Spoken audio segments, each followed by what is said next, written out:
Good afternoon, and thank you for joining us in this short video about Google Classroom Originality Reports. We're going to talk about what an Originality Report is and why you'd want to use it. We'll show you what it looks like on a teacher side and also from a student's perspective. And we will give you a couple of examples of how you can actually use Originality Reports.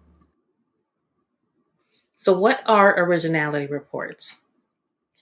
Well, using the power of Google search technology, you as a teacher can run students' work on Google Docs against any public website, PDF, any information that is public on the internet to check for plagiarism. You have unlimited opportunity because we're enterprise to run originality reports on any assignment. Students have 3 opportunities to run an originality report themselves so that they can double check and make sure that they are properly citing work before they actually turn it in. It works within Google Docs only, and it gives students an idea of what passages were copy pasted from the internet, not cited correctly, and I'm going to show you what this looks like. To turn on Originality Reports, very easy. All you have to do when you're creating your assignment is check the box, check for plagiarism. And then that enables students to run their own assignments. Again, they get 3 opportunities to run an assignment. And let's take a look at what this looks like.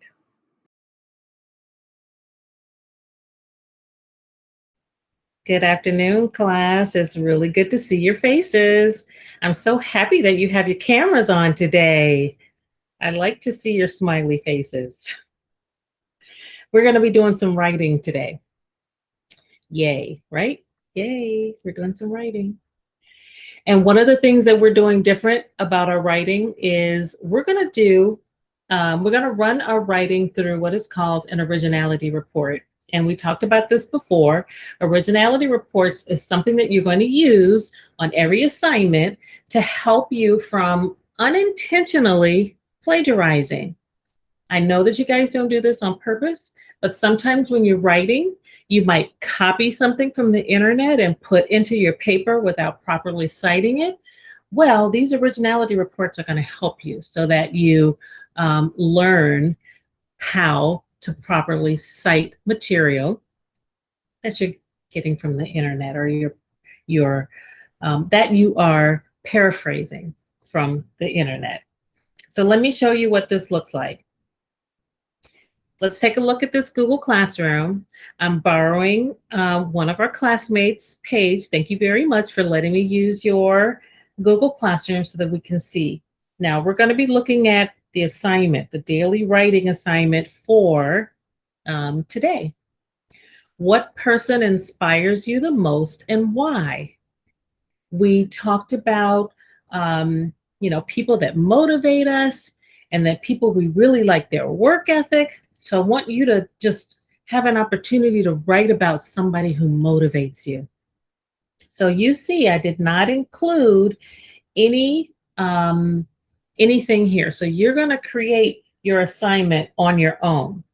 So what you're going to do is go over to this Add and Create and click on Add and Create, and you're going to open up a Google Doc. Open up this Google Doc and let's start typing. So you're going to open up your Google Doc and go ahead and write your essay, but you're not going to turn it in just yet. You have 3 opportunities to run your essay against the originality report. So when you've typed your essay, I want you to go back to Google Classroom and right here where it says originality report, you're going to hit this run. And when you hit that run, it's going to give you a percentage of how much of your work is not cited. So it'll give you an opportunity to go back and properly cite your work. Does everybody understand what I'm talking about with the originality reports? Okay, we're getting ready to do this. Google searches hundreds and billions of public websites and PDFs. So if you got something from a website and you were using, any search engine, Google's going to find it. Paraphrase it, put it in your own words, and even better, after you put it in your own words, you're going to do an in-text citation. Mhm. So let's see those writing. Who inspires me? Ruth Bader Ginsburg inspires me. The work she did for women's rights is amazing, and I'm very grateful for her. I don't really have much for my paper. Let me go over here and find some more information. Let's search for Ruth Bader Ginsburg. Oh, here's a great article inside of Wikipedia. Let's see. She was an associate. I could just grab all this and I'll pop it into my paper. She was. There we go. Oops, too many was's. Let's pick that one off. And I'm done. Oh, wait. You can see all these links in here. Hold on. Let me go in and take off the formatting. Did that work? No. I'm going to have to remove these links so my teacher doesn't know that I grabbed this stuff. But I can do all that before I turn it in later today. She'll never know. Oh my gosh.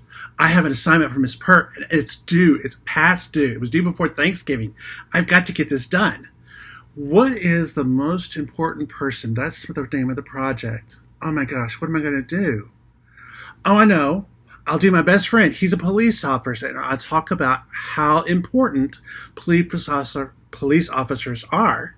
Even though there's been all this mess, and I know it's important that we have protection for our rights, but we also have to protect our police officers. Oh my gosh. Okay, so let me do this. I've got a great quote for this website. I've already cited it, but then I'm just going to have to copy and paste this other one. It's just going to be so quick. I've got to get this done. It's just past due. I've got to get it done. Okay, let's take a look at a couple of examples. All right, we're going to look at John Shoemaker because you turned yours in on time. We're going to take a look at this. Okay, so this essay, as a reminder, this is the one we were talking about, someone that you care about and why is that person important. So as we're looking at John's writing, and John and I already had a conversation, so he totally understands where we're going with this. I see that there's one flagged passage. So I'm going to open up this originality report. And you see what happens? Is everybody see this highlighted area here? There are two areas that are highlighted, okay? So I'm going to go to percentage, and basically that is saying, John, we found the website. Google found the website where it's okay, really, because this is what we're learning. We're learning how to do citations. But Google found the website where you got this information from. This one right here. And then also this one, they both came from here. But guess what? I see that you have some quotation marks around your work right here. If I turn this on, I can also see where this came from. So while you did put your quotation marks on here, it's not properly cited. And actually, this is a big paragraph to actually put quotations around. So what we might want to do when you do another, we're going to have you revise this. And what I think you should do is paraphrase this. And also, we talked about those in-text citations. Let's add some in-text citations here. And for these two paragraphs, I'm going to ask you to read them again and put them in your own words. And once again, if it's information that you really feel adds to this work, use your in-text citation. Let's take a look at somebody else's work. So I'm going to go to John. John, let's see here. Great. And right off I'm looking here and I see that he's added some citations in here, but there is one flagged passage. Let's see. So 21%, there's a web match, exact words, but look what happened with John's. He has the web match here, but it's not cited. Do you see that? He has the citation in the wrong spot, or this is just not the right citation. This sentence right here, John, I'm going to ask you to go back. And if you really do need that in your work, what are we going to do? Put it in your own works. And even when you put it in your own words, what do you do to the end of that? That's right. You need to put the citation there. And let's see, we have one more. Let's see how Dana did. And Dana, oh, look at that. She added a wonderful image in here. And with Dana's, there's no flag passages. Very good. No flag passages in yours. You did a great job. So let's see how we do with our writing exercise number 3.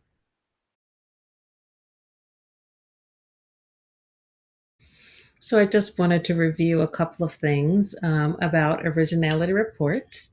So here we have Rebecca's wonderful assignment here.